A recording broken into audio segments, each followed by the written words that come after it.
Rodrigo, você citou Adão e Eva, né? Realmente existem provas que Adão e Eva existiram ou são apenas figuras simbólicas? Eu posso responder isso de três maneiras. Eu Claro, posso claro. responder de uma maneira ateia, falando, não, tudo isso é conta carochinha. Eu posso responder de uma maneira teológica progressista, dizer, não, Adão e Eva é apenas um mito, é uma novela, é uma novela da criação, mas não foi daquele jeito, não existiu esse casal. Ou eu posso responder de uma maneira audaciosa, falando, não, a história bíblica é real. E eu respondo dessa terceira maneira, é real. Ah, Rodrigo, mas é fantástica demais para ser verdadeira. Bom, lembremos que o nosso mundo também, com inteligência artificial, internet, aviões que voam, carros que andam, submarino e tudo mais, esse mundo também é fantástico demais para quem viveu na Idade Média. Para quem viveu na Idade Média, o nosso mundo também é um mundo mágico. É um mundo de dragões e duendes como é que fala? E feiticeiros. E é só tecnologia. Então, o mundo do Éden pode parecer mágico para nós, assim como o nosso mundo parece mágico para quem viveu na Idade Média. É Uhum. apenas uma questão de perspectiva. Agora, é curioso notar que mesmo quando você vai estudar a biologia dentro do ponto de vista evolucionista e tudo mais, você tem algumas coisas muito bem estipuladas. Todos os seres humanos que estão vivos hoje são fruto de uma única mulher chamada, que eles até deram o apelido de Eva mitocondrial. Ou seja, todos nós batemos numa mãe, tá certo? E essa Eva mitocondrial, que é ancestral de toda a humanidade hoje, ela viveu há milhares de anos, não há milhões de anos. Tá certo? Eu não estou falando que a Eva mitocondrial prova a Eva do Gênesis, mas estou falando assim, mesmo fora da Bíblia, apenas com a ciência, eu falo, não, você e todo mundo está assistindo, temos uma mesma mãe lá no fundo. Sim. Tá certo? A Eva mitocondrial, viemos do mesmo mitocôndria. É, também nós temos cientistas, porque isso é uma coisa interessante de dizer, você pode ter um louco, um doido varrido, que ainda, mesmo tendo formação acadêmica, ainda acredita numa besteira. Mas não um grupo. E nós temos um grupo expressivo de cientistas que, mesmo trabalhando com biologia, química, física, matemática, dizem, não, eu acredito na historicidade do relato do Gênesis. A própria ciência moderna, hoje, tem na sua base, no seu momento de pioneirismo, cientistas que eram 100% comprometidos com a literalidade da Bíblia Sagrada. Para citar alguns, o Louis Pasteur, Nicolau Copérnico, Isaac Newton, todos eles eram homens que acreditavam que Adão e Eva existiram e tinham um intelecto definitivamente acima da média. Então, se pessoas com um intelecto definitivamente acima da média podiam fazer ciência e acreditar que Adão e Eva existiram, por que hoje eu tenho que negar para ficar bem com os inteligentinhos, para citar o Pondé, né? Num jantar de inteligentinhos.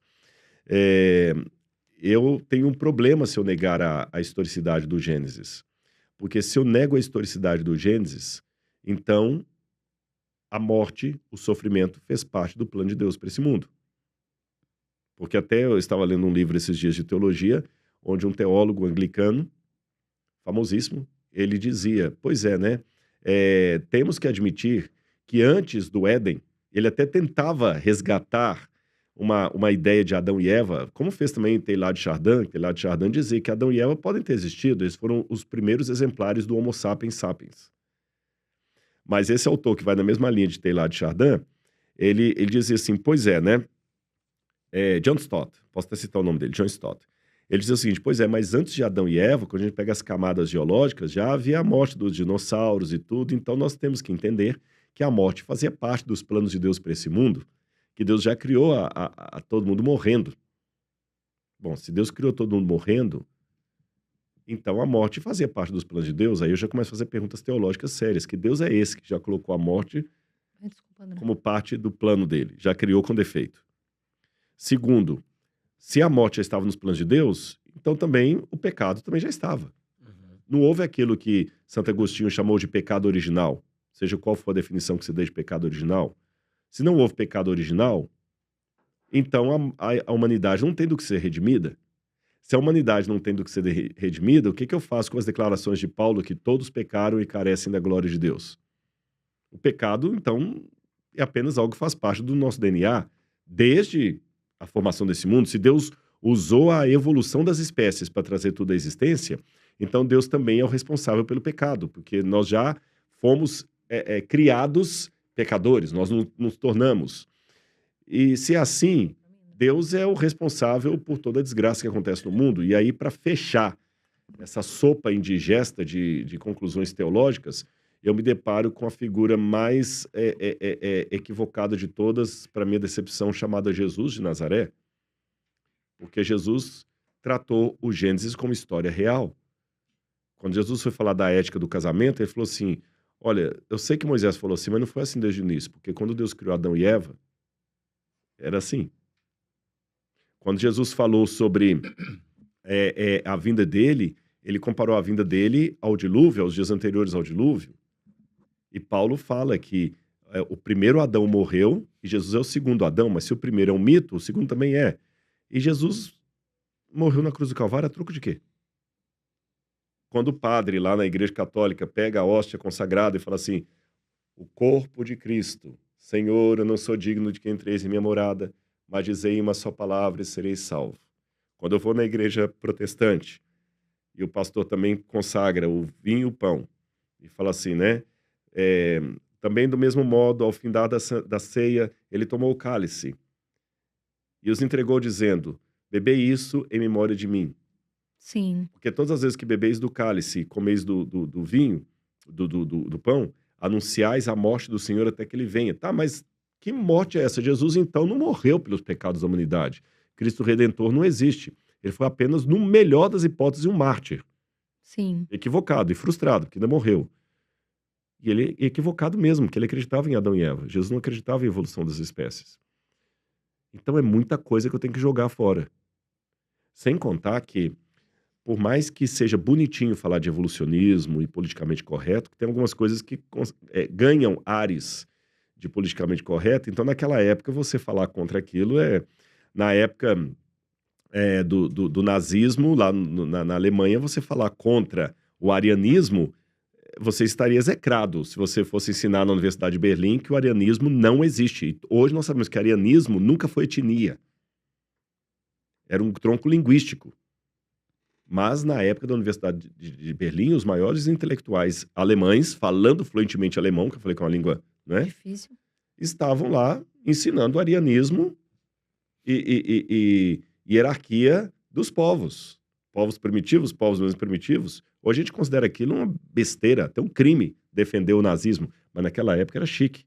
Então, às vezes, eu tenho que ter a coragem de ir na contramão daquilo que está sedimentado como um establishment. E eu vou dizer para você que eu vou na contramão. Eu creio na criação da vida. Continuo acadêmico, não tem problema. Eu repito isso aqui. Eu vou na contramão do establishment. Eu creio na criação, como está no Gênesis. Eu creio que Deus é o criador do céu e da terra. Sou acadêmico, que alguns questionam como é que ele pode ter um título de doutor pela USP e ainda falar uma bobagem dessa. Se é uma bobagem, eu estou em boa companhia, porque um homem chamado Jesus de Nazaré falou a mesma bobagem. Ele acreditava também no Éden. Eu acredito no Éden restaurado, acredito na volta de Deus, acredito que Jesus morreu pelos nossos pecados e ele voltará em breve. Então, eu sou criacionista sem nenhum problema e não estou tão em má companhia não, porque se você olhar na internet, tem uma página chamada Descent from Darwin. Se você olhar essa página, Descent from Darwin, você vai ver lá mais de 5.000 acadêmicos do mundo inteiro. Ninguém pode ter menos do que doutorado. Não pode ser só mestre, não. Tem que ter pelo menos doutorado. Em matemática, química, física, filosofia, psicologia, nas mais diferentes áreas, que escrevem esse Descent from Darwin, dizendo que eles não subscrevem a teoria da evolução das espécies de Charles Darwin. E são pessoas com titulação nas mais diferentes universidades do mundo, inclusive MIT, Cambridge, Oxford, Harvard, Yale, inclusive USP. Você sabe que quando eu me batizei, Muitas pessoas pensam isso. Eu escutei uma pessoa falar: "Ah, agora que eu me batizei, eu virei cristão ou cristã, tudo vai ser mais fácil, né? Deus vai estar comigo". Não, vai ser mais difícil. Por quê? Porque Deus vai te testar. Ele vai te testar para ver se realmente você deu o seu coração, se você realmente é cristão. Então, aí uma pastora virou para mim e falou assim: "Agora é mais difícil ainda", Uhum. né? Porque a pessoa fala: "Não, agora eu tô com Deus, eu me batizei, agora tá fácil". Cuidado. O caminho agora é um caminho de tentações, é um caminho de medo, é um caminho que você vai ter que ter coragem para enfrentar muita coisa. E aí você fala: "Opa, esse caminho é o mais difícil, mas é o que vale mais". Com certeza.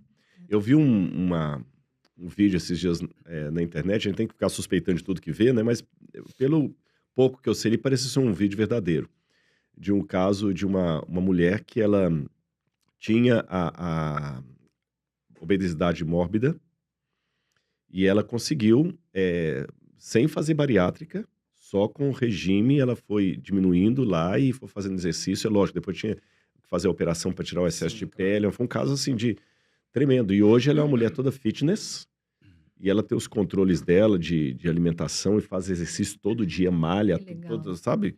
Toda malhada e tudo, tem o antes e o depois dela. E esse caso não é tão inédito assim, há alguns casos assim. Mas é o que você falou, a vida dela hoje deve ser mais feliz do que na época que ela estava sem poder andar com as próprias pernas. Quando ela precisava de alguém para limpar o corpo dela, porque ela não conseguia tomar um banho sozinha, ela não conseguia ir ao banheiro Exato. sozinha, ela não conseguia se limpar sozinha, ela não conseguia ir ao supermercado sozinha e ela não conseguia nem dirigir um carro direito, porque não tinha, o tamanho dela era muito grande. Evidentemente que hoje ela está mais feliz, mas certamente a vida dela está mais complicada. Em que sentido? Agora ela tem que ficar regrando o que ela come, se terminar com o namorado, se der uma vontade de comer uma coisa, se der um... Controlar. Ela tem que controlar coisas que antes ela não controlava. Ah, eu tô chateada. Traz um pote. Ligava lá pro fast food americano, tem muitos negócios. Aí traz pote de Häagen-Dazs lá com mais uns McDonald's, um Pizza Hut da vida e me metia bala e dá um prazer comer. Ela teve que abrir mão desse prazer. Ela teve que abrir mão de muitas coisas. Mas pergunta se é a vida anterior. Então, realmente, a pastora falou uma verdade para você. Quando você se converte, você agora não tem mais aquele corpo. Só que é interessante, até alguns que fazem essa experiência, essa transição de uma obesidade mórbida para um corpo agora mais saudável, ele tem que fazer um tratamento psicológico também, porque às vezes ele ainda tem a cabeça do gordo. Exato. Então, às vezes, ele come pouco, mas ele tá frustrado, porque antes ele comia uma pizza inteira de 12 fatias, os que fizeram bariátrica, por exemplo, e às vezes agora ele come 2 fatias e já tá cheio. E dá uma Cheio. angústia, porque ele queria comer a pizza toda. Cadê aquele Exato. prazer de devorar a pizza toda? Não tem. Então, quando você se converte, é a mesma coisa. Você agora não vai ter mais prazeres que antes você tinha, vai ter que dizer não para eles todos os dias.